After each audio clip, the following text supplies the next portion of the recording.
¿Qué es lo que nos puede decir respecto de las metas de recalibramiento con el Fondo Monetario Internacional? Bien, las metas que se había propuesto la Argentina para este año 2022 eran demasiado optimistas. Por un lado, habían planteado que las exportaciones iban a crecer un 25% en dólares, cuando las exportaciones el año pasado fueron muy importantes, fueron 77.900 millones de dólares. Un 25% más era un objetivo muy ambicioso, y obviamente no se va a cumplir porque las exportaciones, si bien es cierto que aumentó el precio de los productos, eso no significa que aumente la cantidad de exportaciones. Entonces el precio por cantidad no va a dar ese 25%.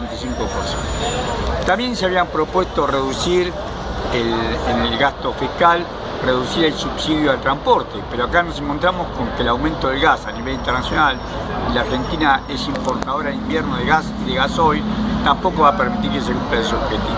Y por último, la meta inflacionaria, que era una meta para todo el año del 48 al 55% anual, en el mes de febrero fue 4,7% la inflación, y este mes de marzo va a estar más cerca del 6% que del 5%. Obviamente, proyectando estos números de arriba del 70% de inflación anual. Estas tres metas es lo que dice claramente el fondo que se tienen que recalibrar. Y por lo tanto la Argentina tiene que hacer algún ajuste especial para poder, si no lograr estas metas, por lo menos lograr lo que el fondo pretende, que sea un superávit comercial importante, y sobre todo el hecho de que se aumenten las reservas internacionales. Por lo tanto, el recalibramiento que está pidiendo el Fondo Monetario Internacional significa un mayor ajuste comercial. No podemos aumentar exportaciones, van a tener que disminuir las importaciones para que aumente el saldo comercial, y significa también una reducción del gasto fiscal, porque lo que no se puede reducir de subsidios lo van a tener que reducir de otra parte del gasto público. ¿Tiene, digamos, y qué impacto va a haber para el pueblo en su conjunto, ¿no? Todo esto. Bueno, el impacto va a ser un aumento de precios, con lo cual va a aumentar la pobreza. Por eso se dieron los números de pobreza del año pasado y mejoraron con respecto a lo que había sido el primer semestre. Pero esta mejora se pierde ahora con el aumento de los precios. Cada vez que aumentan los precios, sobre todo los alimentos, aumenta la pobreza. La pobreza va a aumentar porque aumentan los precios. Y los precios, como bien la plantea el Fondo Monetario Internacional, se han disparado y no tienen ninguna relación con los costes de producción de la Argentina, pero sí un margen de ganancia muy importante para la minoría, que tiene lugares claves y estratégicos en los eslabones de la cadena de producción productiva. Bien, cuando se habla del aumento de los precios, parece ser de que es como si lloviera del cielo. Acá hay una intencionalidad de determinados grupos económicos en el mundo de que esta transferencia de ingresos y de recursos se dé de manera tal que ellos terminen siendo los beneficiados en este contexto, atribuyéndole a la guerra algunas de las situaciones que se producen. Pero también no es menos cierto que esta disputa es siempre. En la Argentina siempre, porque nosotros exportamos alimentos y está muy concentrado tanto la CUP y la comercialización de granos y todos sus derivados, granos, belleta, harina, aceite y biocombustibles. Son 9 empresas las que representan el 80% de las exportaciones. ADM, Bunge, Cargill, Glencore, Louis Dreyfus, Costco, Aceitera Generaldesa, ACA, la Asociación de Cooperativa Argentina, y Molinos Agro, que es la división exportadora de Pérez Compán. 9 empresas tienen el 80% de las exportaciones. 16 frigoríficos que forman el consorcio ABC tienen el 66% de las exportaciones de carne vacuna y el 100% de la cuota cruda. Es obvio que con ese grado de concentración ellos igualan permanentemente los precios externos con los precios internos. Al devaluarse nuestra moneda, ellos pretenden siempre que la devaluación de nuestra moneda sea acompañada por el aumento de los precios. De esa manera ganan siempre en divisa lo mismo. Y acá viene el problema gravísimo. Esto ya es insustentable, no hay reservas en Argentina para seguir pagando esos aumentos de precios. ¿Cómo puede ser que Bolivia el año pasado tuvo inflación en todo el año 2021 de solamente el 0,6% anual? El aumento generalizado de los precios en Bolivia el año 2021 fue solamente el 0,6% anual, menos del 1%. Y nosotros superemos el 50% el año pasado, y este año rondaremos más del 60 seguro, tal vez más cerca del 70% que del 60. ¿Se puede sospechar de que hay una intencionalidad política de parte de estos grupos a la par que ellos lo que quieren hacer siempre es optimizar los ingresos, digamos, las ganancias? En realidad se enojan porque ganan menos, no porque pierden. Exactamente, las dos cosas van juntas. Por un lado, el objetivo de tratar de maximizar la ganancia como el lugar sin importarle el impacto que tiene la población. Maximizar ganancias. Y por otro lado, saben que de esta forma logran tener mayor poder político. Al tener semejante poder económico, logran tener mayor poder político en las decisiones que toma el gobierno. De hecho, el gobierno no se anima ni siquiera a ponerle cupo de exportación, o sea, le deja exportar lo que ellos quieren. No se anima ni siquiera a subir los derechos de exportación. El caso concreto fue que le aumentó solamente 2 puntos para crear un fondo para subsidiar a los panaderos, para que puedan comprar la harina a los precios que ellos aumentaron. Son las mismas empresas. Las mismas empresas fue Gustavo Idigorras, el titular del Consejo de la Industria Argentino, el que le propuso al gobierno que se aumenten 2 puntos de las retenciones de la harina y el aceite de soja para crear un fondo, un fideicomiso para financiar el aumento del precio de la harina de pan, de la harina de trigo.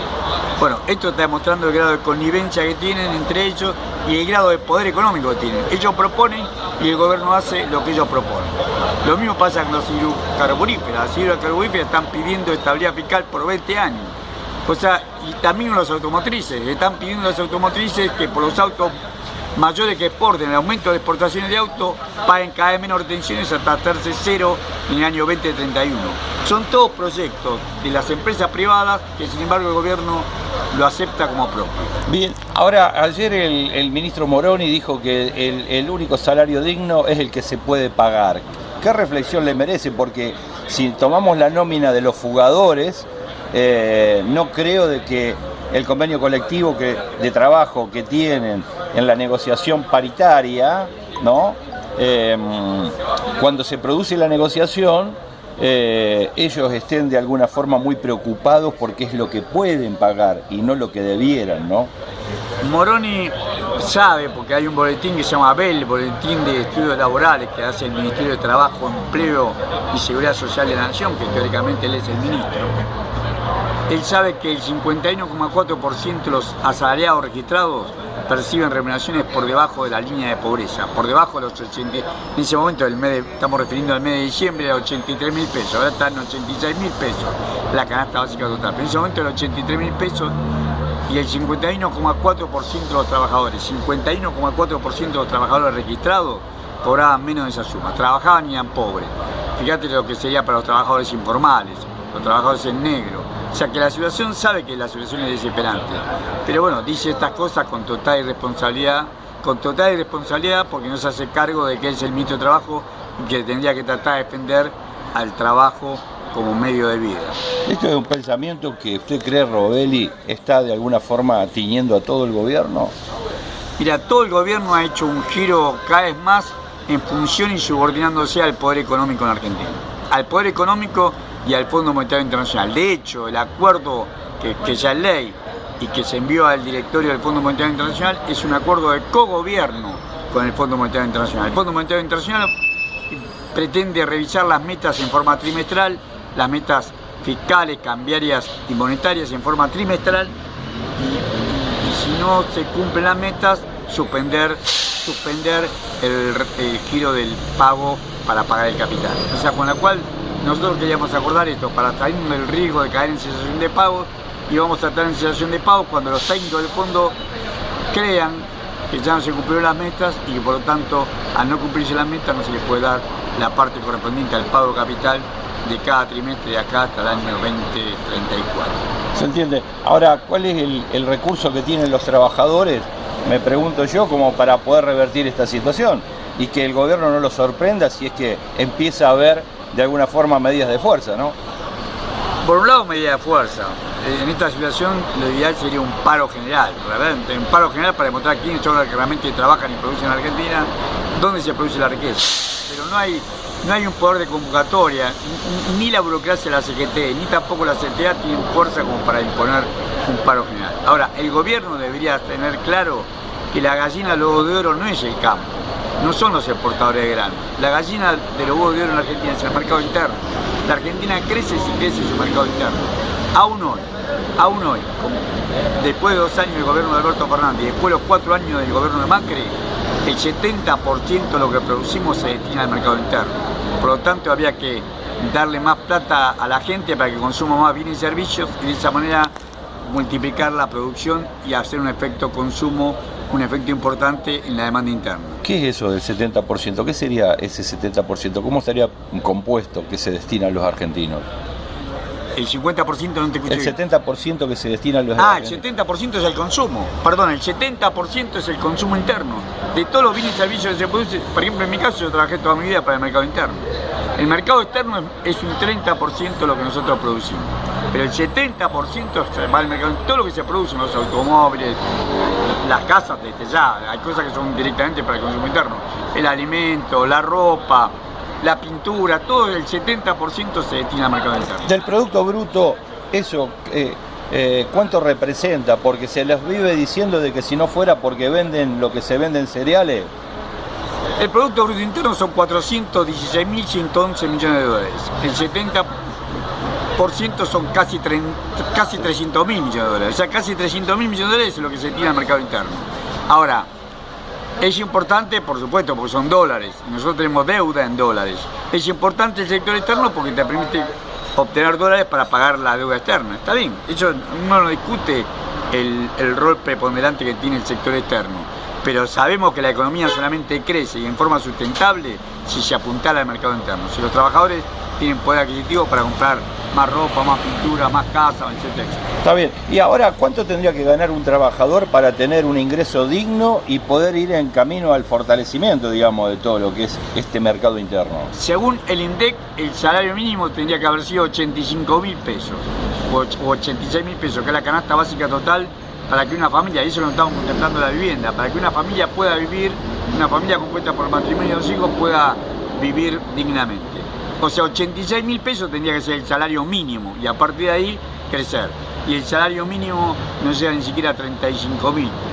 Y el salario promedio en Argentina está por debajo de la canasta básica total. Repito, el Boletín de Estudios Laborales del Ministerio de Trabajo, Empleo y Seguridad Social de la Nación dice que el 51,4% de los trabajadores registrados en blanco perciben remuneraciones netas de bolsillo menor que el costo de la canasta básica total. O sea, el salario de un trabajador hoy tendría que ser óptimo pasando los 100.000 pesos, 130.000 pesos. Por supuesto, cuando superan a los 86.000 pesos, cuando más supera los 86.000 pesos, mejor. Y está demostrado que cuando mayor consumo es, se tiene que producir más bienes y servicios para vender ese consumo. El problema que tenemos hoy es que tenemos muchos productos estoqueados que no se venden porque la población no tiene poder adquisitivo para comprar. ¿Y quién produce la inflación, Horacio? Las grandes empresas que son las que están en lugares claves del proceso productivo y distributivo en Argentina. El caso del pan lo demuestra. Son los molinos harineros los que acopiaron. Se había producido el trigo, récord de récord, 22,1 millones de toneladas de trigo. Se destinaron 14 millones para exportar afuera, quedaban 8 para el mercado interno. El consumo interno son 600.000 toneladas de trigo por mes. 600, hay veces 620.000, pero no supera eso. Tendría que sobrar trigo. Sin embargo, los molinos harineros acopiaron el trigo, transformaron en harina y acopian la harina y no se la venden a los panaderos, sino pagan el precio que ellos quieren. Y aumentaron el precio.